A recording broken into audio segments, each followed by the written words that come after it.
So thank you so much for the introduction.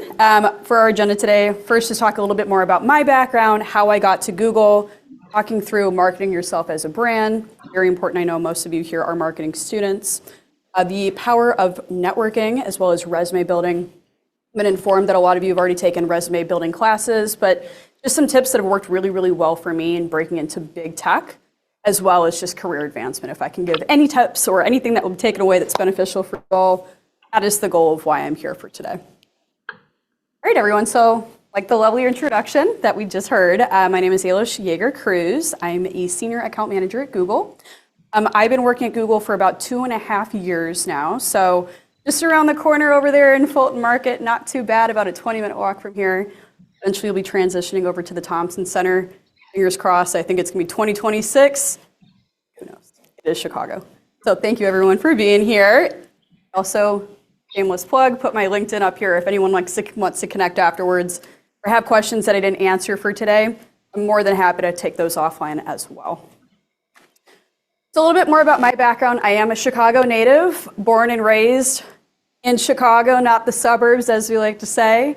I have a bachelor's degree in advertising, public relations, as well as history.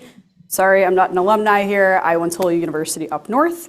And I also did get my master's at Quinlan School of Business, but I'm so excited to be here for today. I did want to just throw up some of my previous experience working as an intern.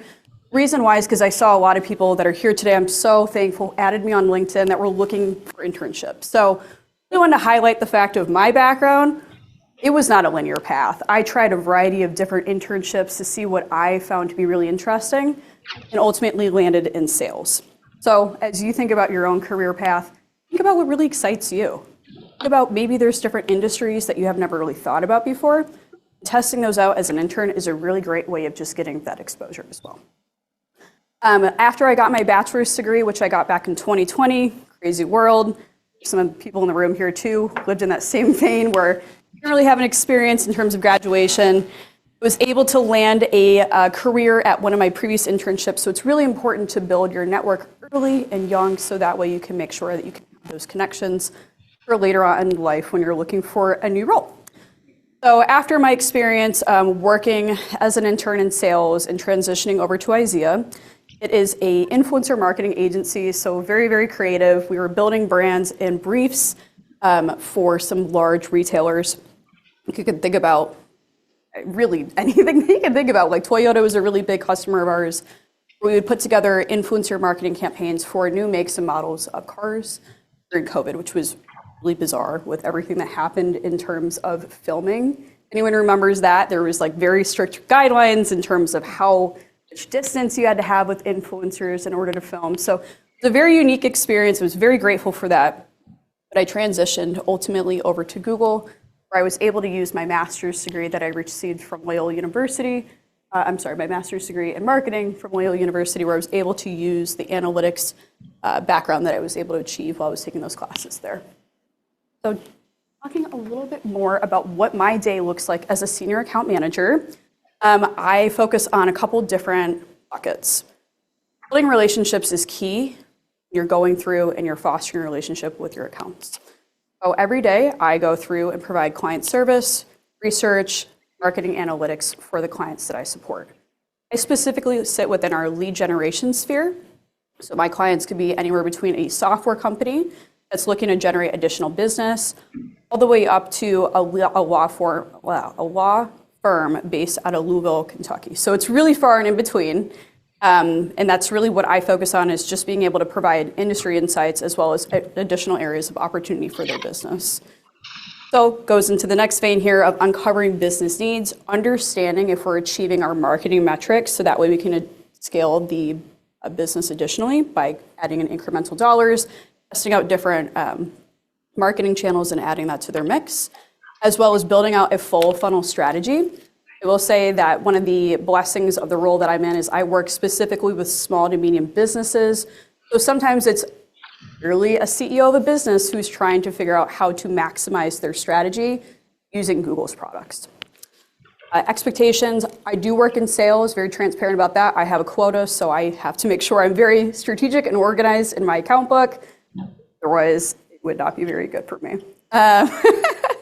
My book of business, I will say I manage about 55 clients, so 55 relationships between end clients as well as agencies. So having that background in IZEA really served me well into understanding how agencies work.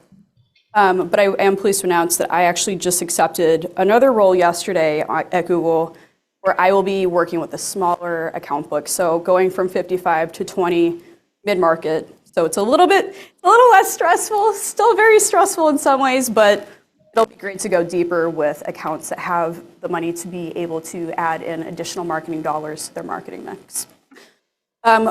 Daily situation is I go through and pitch and consult with a lot of my clients, so making sure that I provide a marketing mix that's aligned with their goals and their KPIs, and drive growth and ultimately stakeholder management as well, similar to building relationships. So about Google, I think everyone here is pretty familiar with Google. Last I checked, we have 182,000 employees across the world. Next door, Canada, we have a huge office in Toronto. Ireland is a very big one for Europe, as well as India, just to name a few, like I mentioned before. We have an office on Morgan, right off of the Green Line and Pink Line stop, which will eventually be transferred all the way over to the Thompson Center. There's several teams at Google. I can't even explain how many there are. I will say that the Chicago office is primarily sales and a little bit of engineering. Most of the engineering jobs are in Mountain View, but sales and marketing, it's really a very large team in our Chicago office because we're so central in the US and there's a lot of agencies that are based here in Chicago. One thing that I really admire about Google's work culture is we're always being challenged to think creatively about business problems.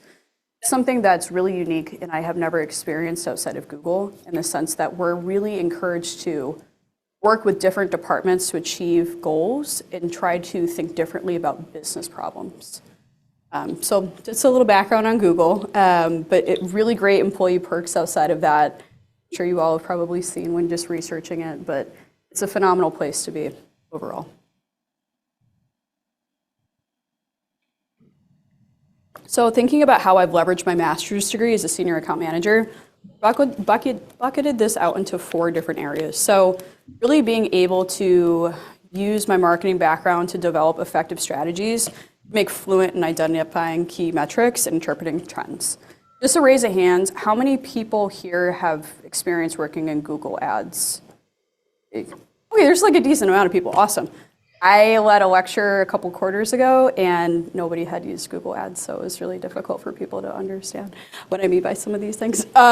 So campaign optimization, being able to understand, hey, what are our campaign metrics? Are we profitable?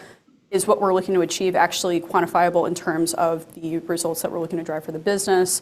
And being able to use those quarter over quarter trends to make sure that we're influencing decisions that are ultimately beneficial for the business.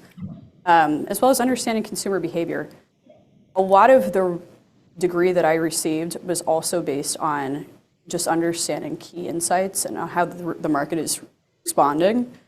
So being able to recognize and acknowledge those things and take them into my day-to-day too. So I'm sure everyone here, like I said, I've heard you guys have taken a class around the importance of building out your resume. I just want to talk a little bit more about marketing yourself as a brand.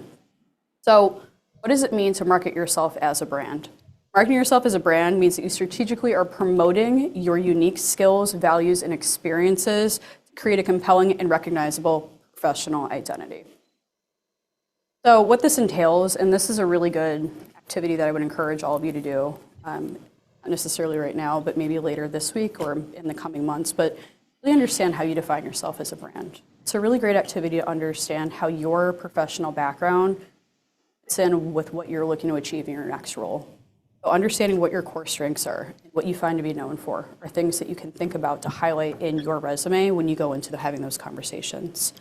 Think about what makes you different. If you're someone that maybe is more creative, building a website that highlights things that you find interesting, as well as creative elements that you may have. Maybe it's creative advertising. Second is identifying your target audience. Who are you looking to reach? Is it someone that you're looking to eventually be a part of their team? Or is it maybe that you're trying to run your own business and you're trying to attract additional talent or new business? And the consistency across all those platforms is key. Making sure that your profile, whether that's LinkedIn, your website, and your resume are all aligned, so that way you can put your best foot forward.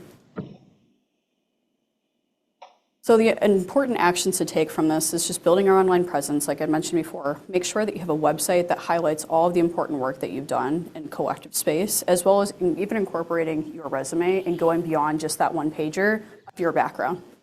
Become an expert in your space by sharing articles or things that industry leaders are thinking and sharing. It shows to recruiters that you are interested in the field, and it also helps push your account up in the CRM or in the LinkedIn as well. After your elevator pitch, this is really important. I can't even express to you how important this is because every single day of my life at Google, there's so many different departments that we have that are working on so many different projects that you have to articulate your role and what you're working on to any team that walks up to you. So it's really important that you craft your elevator pitch into what your role is or what you want to achieve in your next job as well. And then just investing in your brand. Make sure that your LinkedIn profile has a professional photo. There's like a really crazy app that my 20-year-old sister was showing me that you can take a picture of yourself and pay like $10 and it will show like a bunch of different like professional AI-generated backgrounds. I'm sure you guys are familiar with it. It's pretty cool. A lot better than like a $250 headshot that you could get done. But anyways, so I'd highly recommend just make sure that anything that you put in terms of your social, it aligns with the brand that you're looking to put out into the world as well. Marketing yourself as a brand really matters. Make sure you control your own narrative. Make sure that what you're putting out into the universe, for lack of a better word, really shapes how you are in the brand that you're looking to achieve. And setting yourself apart too. It's a really competitive job market. You already all know this. I can relate to it when I graduated in 2020 and was also looking for a job too. So being able to go and put work out that you find interesting or work that you've done personally or projects that you've done in school, putting that and sharing that with your network, it's only going to help in terms of getting exposure. Sharing articles, commenting on articles, things that you find interesting will all help in those things when it comes to applying for roles as well. That's how I found my job at Google. I wasn't actively looking for a role. A recruiter reached out to me because of the fact that I was very active on what I found interesting on LinkedIn. I hope that can inspire you all as well. I won't go into the details of all of these things, but in the previous session that I taught, I'd given the students the option where they could send over their resume and I would just look through it and provide my comments. And I was honestly very amazed by even master's degree level students that there was still areas for improvement within their resume, even mine as well. So I wanted to condense down a list of things that I previously did as an activity for myself to get the role that I just actually accepted yesterday. So just networking within your industry is really critical. Everyone here knows that, that's why you're here. But just emphasizing it again, a large percentage of jobs are not publicly advertised. So make sure you keep that in mind, especially when you post to LinkedIn looking for a job. You could know someone that you went to school with that is actively hiring and there hasn't been a job posted for it and can help you in that role. Career development, acknowledge. Networking into your tap of wealth experience, mentors, colleagues, industry figures can help provide valuable advice and feedback on your work, only making you stronger as well. Building a support system is really beneficial, making sure that you connect with your colleagues so that way you have people that you can trust and go to it for advice. Sometimes unfiltered advice, whether you like it or not, it just makes you stronger as well. Staying current, make sure you know what's going on in the industry that you're interested in. Me personally, I'm fascinated by everything with ChatGPT and with Gemini/Bard. It's amazing. I have that write emails for me and I proofread them all the time now. It's like a weird workflow thing that I'm now incorporating and I just find it absolutely fascinating. So just make sure there's something that you find interesting that you're also staying up to date on those things too. It'll make you stronger in an interview if something comes up and you can talk through a passion project as well. Resume building, make sure that you choose a format that works well for you. I want to just call out one in particular, which I think is functional, especially thinking about when I was getting my master's degree. There were some students that I went to school with that had gaps in their career, and that's totally fine. But just being able to make sure that you are able to articulate the differences and highlighting your skills will just help in those situations. So when a recruiter looks at them, you don't wonder why there might have been a 2 or 3 year gap. I worked as a recruiter in one of my previous roles, and I can tell you when recruiters look at when you graduated from college and there's a gap, they may wonder, why was there a 3-year gap? And if you don't articulate the things that you did to make up in that time, sometimes they wonder those questions. But chronological is the most common, which is when you typically go through your full list of job experience in chronological order. And then in terms of content and section, make sure you have your contact information at the top, a summary, a brief objective, your experience, your skills. And I also want to highlight additional information because I don't think a lot of people leverage this. I've seen a lot of my colleagues in regards to their resumes put information that you wouldn't ordinarily know about them. Maybe they're taking a cooking class. Maybe they're volunteering at Pause on the weekend. Or just things that help when you have a conversation with a potential recruiter or potential hiring manager to set you apart and make you a human. In terms of design and formatting, make sure it's clean. I can't even tell you how many resumes I've read where you try to use like Canva to create a really nice resume. And they're beautiful, don't get me wrong. I appreciate all the hard work. Problem is a lot of these systems, when you submit your resume, they won't pick that up. If you're not using keywords and things like that, it'll just be sent to the bottom. So make sure it's just clean. Save your beautiful stuff. Something else, I promise you, you can use it at one point, just not on your resume. Have one page, please. If you have more than one page, sometimes it just gets too convoluted and people will think that you're trying to add too many things and we'll wonder why you're doing those things. And then similar to what I just mentioned, make sure that you use keywords to match the job that you're applying for. It will help, I promise you, getting those jobs and getting an interview through as well. And what we're really here to talk about is breaking into big tech and career advancement. So breaking into big tech, I want to recognize how difficult it is. It's really hard to get in, it really is. I've had people that I've referred to that have gotten interviews or haven't, and it's a hard thing to do. So I just want to first recognize that and call that up. Technical proficiency is key. Everyone here, you go to a tech school, I'm sure you have amazing, amazing backgrounds and things that you've used like Python or Java, data analytics. Call those out in your resume. About the programs that you've used while getting this degree. I promise you it will help you. If you have any projects or if you've done any boot camps or personal projects with your friends, courses, all those out too. You could even put that in that optional section I was talking about before.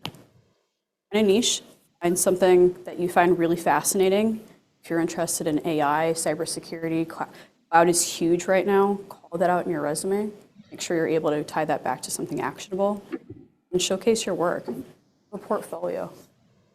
Showcase the work that you've done. I mean, everyone here, you're going to these classes, taking these amazing courses, like the projects that you've done. It makes you stand out. Networking is essential. Like I said, that's why we're all here. Build relationships, attend conferences similar to this. Connect with your people you're sitting next to. Everyone here is interested in very similar things. This is your network. Informal interviews. I stress this enough, asking people 15, 20 minutes of their time. Our Google office is right around the corner. I promise you, if you reach out to someone at our office, they'd be more than happy to sit with you for the Starbucks right down the street and talk to you in person. Utilize your network. You never know who has connections where. You never know if there's someone that is hiring or going into a job that you're interested in as well. Make sure you, like I said, you tailor your resume and your cover letter. Don't send something generic. Don't just blast out your resume to a million jobs. If you're really interested in a role, make sure you tailor it and you use the keywords based on the actual job description and optimize for those keywords as well. And then make sure you do practice interviews. Really, really, really, really important to do those. When I originally got the interview with Google, I had my first round, and it was so funny. The reason why I didn't think it was real. To be totally honest with you all. I didn't think it was a real interview. It was a third-party recruiting company that was looking for people to fill this role. I just took the interview. I was like, I don't know what this is. I don't know. This guy probably doesn't work for Google. It's fine. And it turned out he very much so did. And so my point is you just never know. So always make sure you're practicing. And that was something that I took away from that experience as well. And if you do happen to apply for Google, you go through the interview process, they do have a information session that they say is optional. It is not necessarily optional. They will tell you exactly what questions to prepare for. They will tell you what resources to read. They'll give you those mock questions so you can prepare for the interview itself. So just some advice. So make sure you practice for your interviews. And just targeting the right entry points. If you don't have a lot of professional experience, that's totally okay. Try an internship first. Like I mentioned before, it's okay to test out different areas and see what interests you. It'll only make you stronger, and you can actually use those examples when you go through the interview process as well. Early career programs. There is a lot of businesses that are doing this outside of just Google. Like Cardinal Health does this as well. So you can go on a rotational program. It's about 12 months. Try 3 different roles as an example, and you would try a period of time in each of those roles, see what interests you and what your skills are best aligned for. And then also think about smaller stepping stones. I took the job at IZEA, which was a startup that was focused on, like I said, influencer marketing based out of Orlando, Florida. And that gave me so much experience because I had to learn how to wear multiple different hats, whether that was running sales, whether that was helping with campaign management, whether that was prospecting, whether that was writing articles. And that taught me and gave me the experience that I could speak to in my interviews when I got into Google. So additional tips here, like I said, persistence is key. If you get knocked down once, just get up and try again. I promise you, as an example, with this new role I have, I'm in Google, and there's several hundreds of people that have applied for similar roles that I've applied for. So it's not just, once you're in, you're golden, you have to continue to try. Demonstrate your passion. You can express that within your website as well, like I had mentioned before. Just make sure you're staying up to date. So that is everything I prepared for today. I wanted to make sure I left everyone with plenty of time for questions, so I'd love to turn it over to you all and ask anything that's top of mind.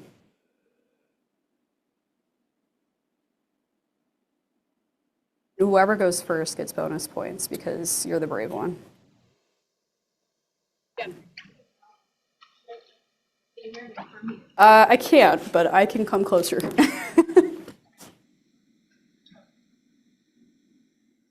I have a microphone on, so you can we can pretend like we're in a talk show.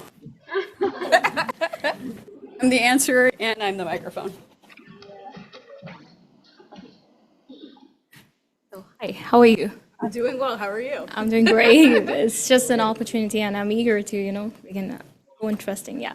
So basically my question is, I'm just a freshman, just a beginner who's just started. So like, if you could really suggest me just just to break into the tech industry, what should I really portray or something into my resume? Because it shouldn't be boring. It shouldn't be it shouldn't be like just like everyone. It should be a little more unique. So what do you suggest the Google implies so that I can really include more stuffs and make it more interesting for the recruiters? Great question. It's a great question. I also like this little microphone. When I think about, very, very young, which is great in your career. And I love that you're already thinking about that. I think that's so amazing. When I think about what recruiters are looking for when it comes to breaking into big tech, is volunteer work, going above and beyond. So for example, if you're able to volunteer for a program or enroll in a class that was able to expand your mindset into exploring different opportunities within the tech space, highlight those things on your LinkedIn.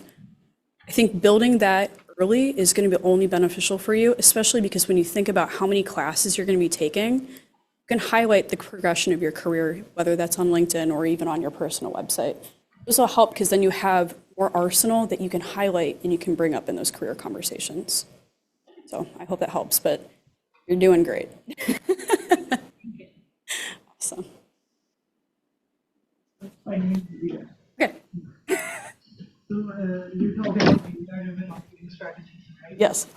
So I wanted to know that what are those KPIs that you use regularly in order to measure campaign or would you like to share some of the KPIs? Yeah, I can go over some KPIs when I look at a Google Ads account for sure. Absolutely.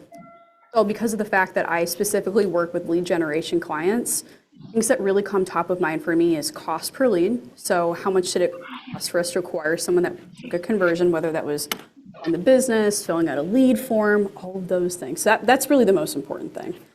The other thing I like to look at too is how much is our CPC? Right now there's a huge push for going towards AI and automation in terms of broad match, and all those things are great, don't get me wrong. I think it's really important to understand how much you're paying for your CPC because it tells you exactly what the forecasted industry looks like, right? If we know, for example, that our CPCs are going up because it's March, and we work for a roofing company, it's probably because more people are fixing the roofs because seasonally it's better outside, right? Or there may just be more rain, or people are just getting over the snow and they're more apt to go ahead and replace those things. I like to look at those things. And then I like to pull like the auction insights report so I can see who's bidding on similar auctions as I am. If that answers your question. So, you're welcome. Great question though. Yeah. Internship program that Google is running for us. Let me come closer. I can't hear you. Gonna work out today. All good. I had some pizza. Is there any kind of internship program that you guys are running for students or fresh graduates? Definitely are. I am not the best person to ask, I'm sorry, in regards to that, just because I'm not close to recruiting. However, I feel like last year they usually post internships around early spring. So I would assume it's probably coming up soon, if I had to guess. But I'm sorry, I don't have a concrete answer for you. Can we have something special for IIT? I wish I could do something, but I don't know. I can ask and see if there's anything coming to Chicago. Like I said, because I don't work with recruiting, I can't make a firm answer to that. But I can ask around and see. Thank you. It's the best I can do. I'm sorry. No, it's not the answer you wanted. Yeah. I have a question. Sure. So as a senior, like you said, branding account manager, I just want to know what your day-to-day roles. My day-to-day? Yeah, so my day-to-day, because I have 55 accounts, is I try to at least meet with 5 accounts on a daily basis. The reason being is so that way I can provide any real-time insights or reporting. I also, working in sales, like to prioritize my book based on seasonality and who's spending. That way I can make sure that for the clients that are scaling, that we are able to provide assistance in real time, especially to capture that opportunity. It's all B2B. It's B2B for the most part, yes. Yep. So anyone that's trying to generate a lead, whether that's a phone call, filling out a lead form, yeah. To give you more context, so like I said, I have a law firm that I work with. I also work with a software company. To give you an example, what they do, they're a CRM system that specifically is looking for gyms and fitness centers. So it's a little different than like Salesforce. So that's an example of the client that I serve. Yeah. Question though. Yeah. Yeah, that's a great question. I think it's really important to find what news areas are best for your industry that you're interested in. For me, Adweek is awesome. I love Adweek. I also use Marketer is huge. Marketer highlights not only just what's happening with like paid search, but also highlights what's going on with social. So things changing there too, as always. So to your question, really important just to make sure that the articles that you're following, you are even just turning on like email notifications, getting those summaries, so that way you can use those as talking points when you think about your own career. So to your first point, which was how do you apply for jobs that sometimes are just word of mouth and they're not published online? That's why it's really key to try to build your network so that way you can know about what jobs are coming and prepare yourself and tailor your recommendation or your resume based on the upcoming job. So you won't necessarily know those things unless you spoke with someone directly at Google, other than what you would typically see on just the recruiting website with those roles that are posted. So just staying up to date with people that are at the company that you're interested in is really helpful.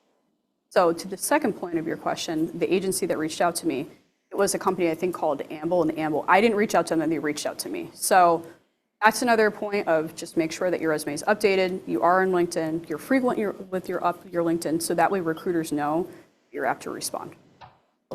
That's a great question. In terms of other areas for like how marketing is changing, staying up to date, like I mentioned before with articles is really helpful, but then also enrolling in any like webinars or classes that you see on LinkedIn that are relevant to your field. For example, if I know Adweek is going to have a webinar about what's changing in social media, I don't really work in social media anymore. It's really important for me as a marketer to know what's happening with Meta, any other platform as well, even Pinterest, right? So just making sure that you're staying up to date and listening to those things, even if you can't attend, watch the Cliff Notes afterwards. Great question, and thank you for asking that, because as someone that works at Google, right, like I get a lot of messages all the time, I really do.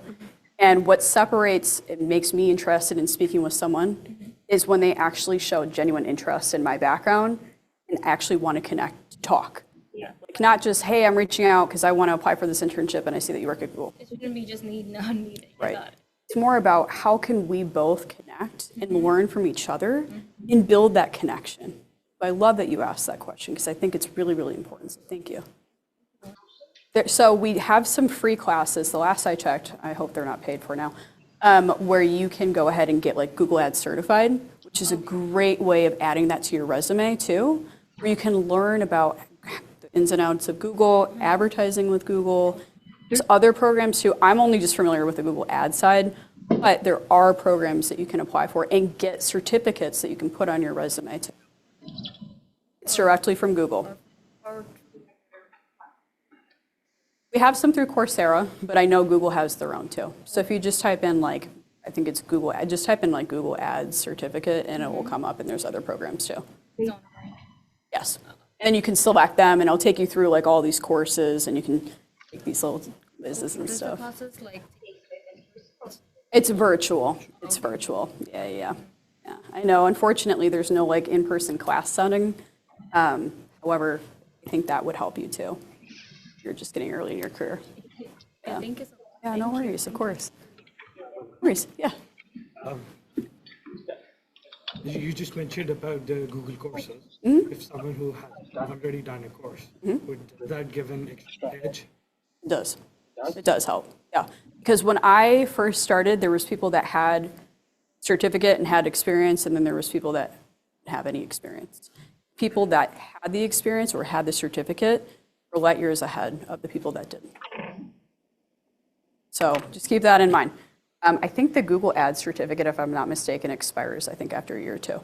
So just keep in mind you may need to refresh it if that's what you have your certificate in. Yeah. Can we still like keep that in Absolutely, you can still keep it, yeah, for sure. I would highly recommend keeping it because it shows progression too.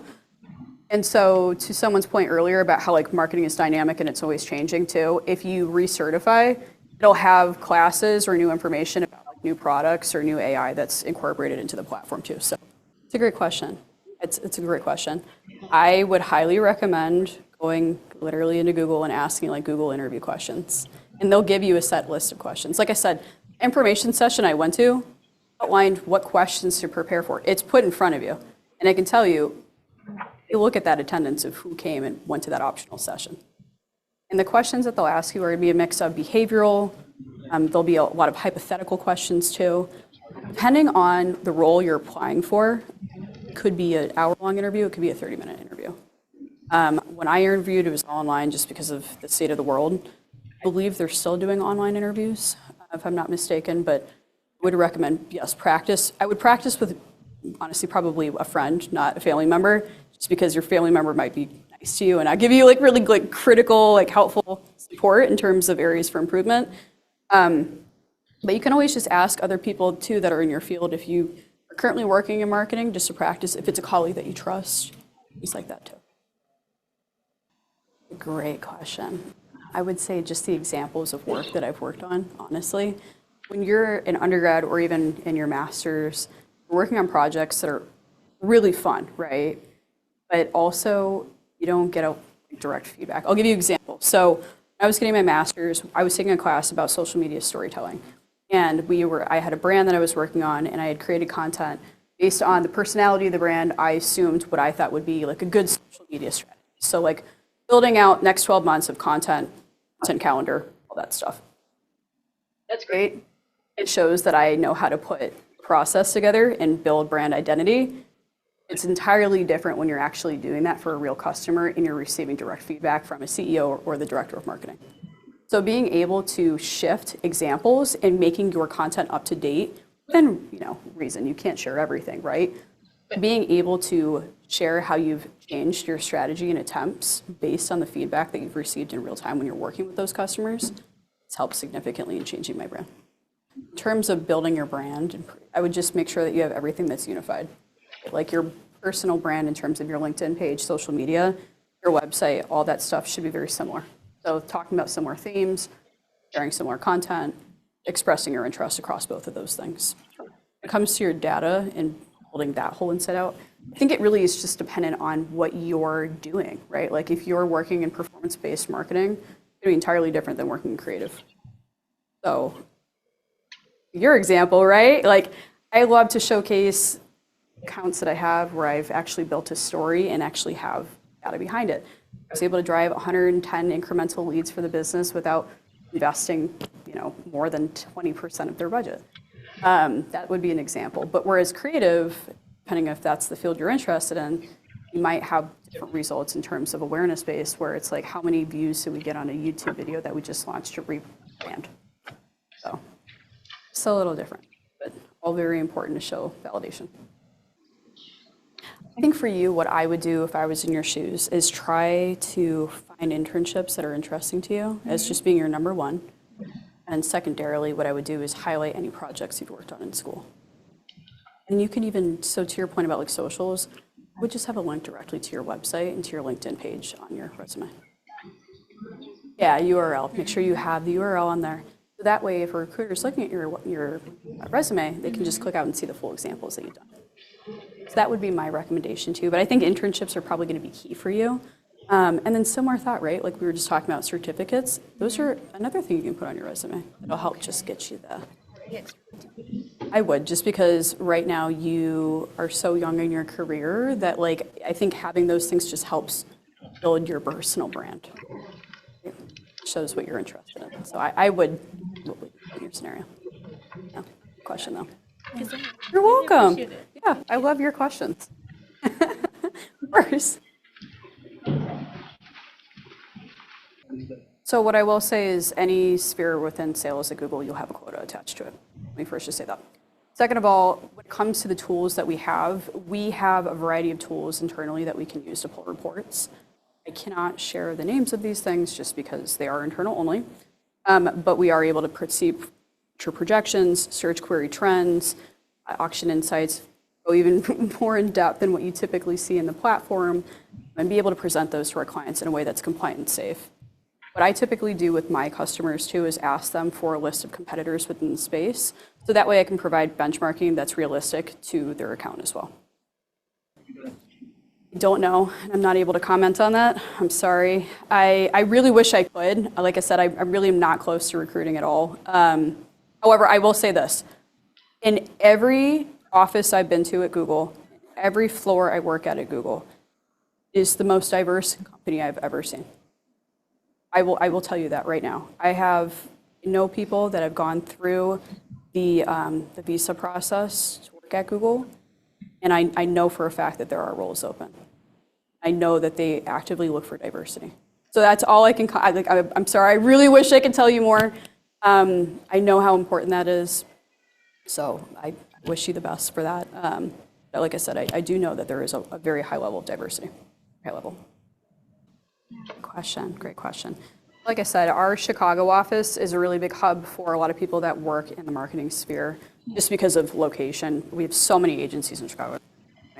And so it's really important for me to network with other people outside of just my direct team at Google, because there's so many projects and different teams at Google that are working on things that I don't even know. Like there's so many things that are going on behind the scenes that I have to work with my peers, so that way I can help achieve questions that my clients have. If I only limited to myself, me only, it would be very sad, first of all. Then also I wouldn't be able to provide the answers to my clients. For example, I don't work on the product side, right? Like I sell the product, I talk through the product, but I don't directly influence the product. However, I can take feedback that I'm hearing from my customers, surface those directly to their product team, which helps influence change. So going back to my point earlier about how Google is one of the most creative companies that I've ever worked for, that's what I mean by that. So networking is crucial. You're at a big company. Yeah, I would say just push yourself to do something different.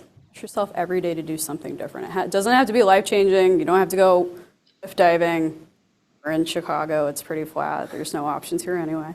But what I would say is try to meet someone different every single day. What I do is we have a coffee chat at Google where you meet people of all different teams, sit down for 15, 20 minutes, talk about what you do, they talk about what they do, and you also just talk as humans, as people. And then you realize, hey, I know someone that's directly in engineering that could probably help me with this issue. And vice versa. You can ask me for feedback. what's the market saying? How are they really receiving this? And I can provide those things in real time. Biotic relationship. They also understand things that are like way over my head. So it's nice to have someone on the other side. I'll leave you guys with this, like one piece of advice, like honestly. Everybody has their own journey. Everybody has a different background. My background is no better, no different than anyone else's. But I was able to achieve getting this job at Google. It's just one thing I was able to do. Anybody here in this room has the ability to do it. I believe in all of you. Everybody just tap into your skills. Think about the background that you have. Think about what makes you great, about what makes you different. And I promise you, it'll all work out and you'll get the right job for you. Just be true to yourself. So that is it. If anybody has any burning questions that they didn't want to ask because they were too shy, you can add me on LinkedIn. You can ask those things. I will see if they have any internships that are opening in the fall. I promise you, I see you in the back there. Don't know for sure. I can't, don't hold me to it. But I will ask. And I wish you all the best of luck. You all will do amazing things. You all showed up today. You showed up for yourselves, but you showed up for each other too. So thank you.